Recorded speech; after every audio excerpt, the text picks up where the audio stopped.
बिस्मिल्लाहिर्रहमानिर्रहीम। आज के पैगाम के साथ मैं हूँ वकास मुज़फ़्फ़र।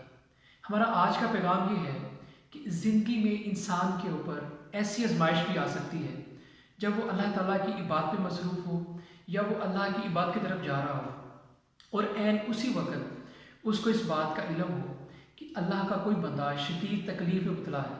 तो फिर ऐसी सूरत हाल में उस बंदे को क्या करना चाहिए? इसकी एक मिसाल ये है कि जब हम मस्जिद में नमाज़ पढ़ने के लिए जा रहे हो और रास्ते में खुदा न खास्ता किसी बंदे का एक्सीडेंट हुआ हो और वो शदीद ज़ख्मी हालत में मौत की कश्मकश में हो, तो हमें ऐसी सूरत हाल में फिर पहले उस बंदे की जान बचानी चाहिए। क्योंकि अल्लाह ताला ने कुरान पाक में फरमाया, जिसने एक इंसान की जान बचाई गोया उसने पूरी इंसानियत की जान बचाई।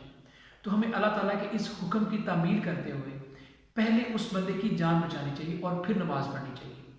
इसकी एक और मिसाल ये है कि जब कोई मुसलमान हज और उम्रा की नीयत करता है और वो उसकी तैयारी में जब मसरूफ़ होता है और खुदा न खासा इसी दौरान उसको इस बात का इल्म हो जाए कि उसका कोई जानने वाला शदीद बीमारी की तकलीफ़ में है या कोई हंगामी सूरत हाल है, तो फिर उसको ऐसी सूरत हाल में अपना वो तमाम सरमाया जो उसने हज और उम्रा के लिए इकट्ठा किया हुआ है उस बंदे के ऊपर खर्च कर देना चाहिए।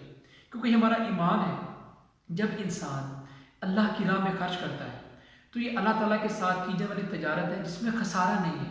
और इसके अलावा चूँकि उसने अपनी इबादत को अल्लाह ताला की रज़ा की खातिर और अल्लाह ताला के उस बंदे की खिदमत की खातिर उसने अपनी इस इबादत को, इस फरीज़े को मुअख्खर किया या इसको कुर्बान किया, तो उसका अजर उसको इस दुनिया में भी मिलेगा और आखिरत में भी मिलेगा।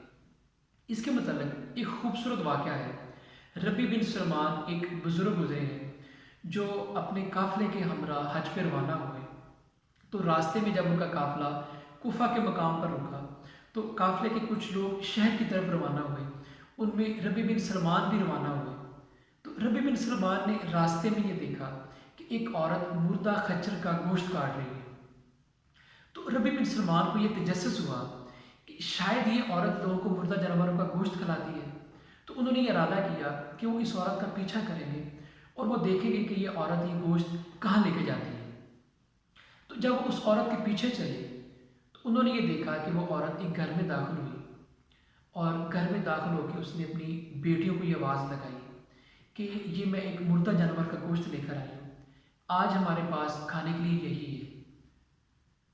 तो उस बुज़ुर्ग ने आवाज़ लगा के ये कहा कि ए अल्लाह की बंदी, मुर्दा जानवर का गोश्त हमारे मज़हब में हराम है। तो जवाबन उस औरत ने ये पूछा कि आप कौन हैं और आप हमसे क्या चाहते हैं?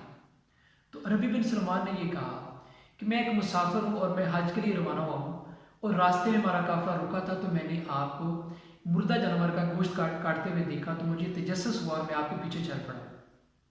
तो फिर जवाब में उस औरत ने ये बताया कि हम सैयदज़ादी हैं और इन बेटियों का वालिद फौत हो चुका है जो एक शरीफ इंसान था और विरासत में जो कुछ उन्होंने छोड़ा वो सब खर्च हो चुका है और हम लोग 4 दिन से फाका कशी की हालत में हैं। तो रबी बिन सलमान ने उसी वक़्त ये तहैया किया कि जो मैंने हज का इरादा किया हुआ है, जो मेरे पास जमा पूंजी है, वो सब मैं आपके ऊपर खर्च करूँगा। वो उसी वक़्त शहर की तरफ रवाना हुए और उनके लिए राशन इकट्ठा किया और जो पैसे बचे वो भी ला के उनको दिए। और जवाब में औरत ने उनके लिए दुआ की और ये कहा कि हम सैयदज़ादियाँ हैं, हम लोगों के आगे हाथ नहीं फैला सकते। लेकिन उन्होंने रबी बिन सलमान की उस मदद करने के ऊपर शुक्रिया अदा किया और उनको ढेरों दुआएँ दी। और फिर रबी बिन सलमान वापस अपने काफ़िले को आ मिले और उन्होंने लोगों को ये बताया कि वो हज के लिए रवाना नहीं हो रहे। लोगों ने ये इसरार किया कि आप भी हज पे ना जाने की क्या वजह है। उन्होंने लोगों को कोई वजह ना बताई, लेकिन उन्होंने कुफा में रुकने का फ़ैसला किया। जब उनका काफ़िला हज करने के बाद वापस कुफा पहुंचा तो रबी बिन सलमान लोगों को हज की मुबारक देने लगे। तो लोगों ने जवाब में ये कहा कि रबी बिन सलमान, आपने भी तो हज किया है, आप भी तो हमारे साथ ही थे, मैदान अरफात में हमारे साथ थे, तवाफ़ करते वक्त हमारे साथ थे। और एक शख्स ने ये कहा कि हमने आपको रोज़ा रसूल पे हाजिरी देते हुए देखा है और आप जब बाब जबरील से बाहर निकल रहे थे तो आपने हमें ये थैली दी थी, ये आपकी अमानत है, अपनी अमानत वापस लीजिए। तो जब रबी बिन सलमान ने वो थैली देखी तो उसमें ये लिखा हुआ था कि हमारे साथ तिजारत करने वाला खसारे में नहीं रहता। तो रबी बिन सलमान को बहुत हैरत हुई कि ये क्या मामला है। खैर, जब वो काफिला वापस अपने वतन पहुंचा तो एक रात रबी बिन सलमान ईशा की नमाज पढ़ के जब सोए तो ख्वाब में हजूर नबी करीम सल्लल्लाहु अलैहि वसल्लम तशरीफ़ लाए और आपने फरमाया कि ए रबी बिन सलमान, आपने हज किया है, आप क्यों नहीं मान रहे? आपको और कितनी गवाहियाँ चाहिए? और आपने ये फरमाया कि चूँकि आपने उस औरत की मदद की थी, अल्लाह ताला ने उस औरत की मदद के बदले आपको ये इनाम अता किया है कि आपकी सूरत में एक फ़रिश्ता पैदा फरमाया है जो ता क़यामत हर साल हज करता रहेगा। और इसके अलावा आपको एक इनाम ये अता किया है कि जो 600 दिरहम आपने उस औरत के लिए खर्च किए थे, जो औरत मेरी औलाद में से है, तो आपको अल्लाह ताला ने उस 600 दिरहम के बदले 600 सोने की अशरफियाँ अता की हैं। तो जब रबी बिन सुलेमान सुबह उठे तो उन्होंने वो थैली देखी तो उसमें 600 सोने की अशरफियाँ मौजूद थी।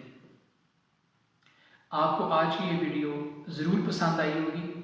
इस वीडियो को ज़रूर शेयर कीजिएगा, क्योंकि अगर हमारी इस बात से किसी एक इंसान के दिल पे भी असर हुआ तो ज़रूर हमारा मकसद पूरा हो जाएगा। आज के पैगाम के साथ अल्लाह हाफिज़।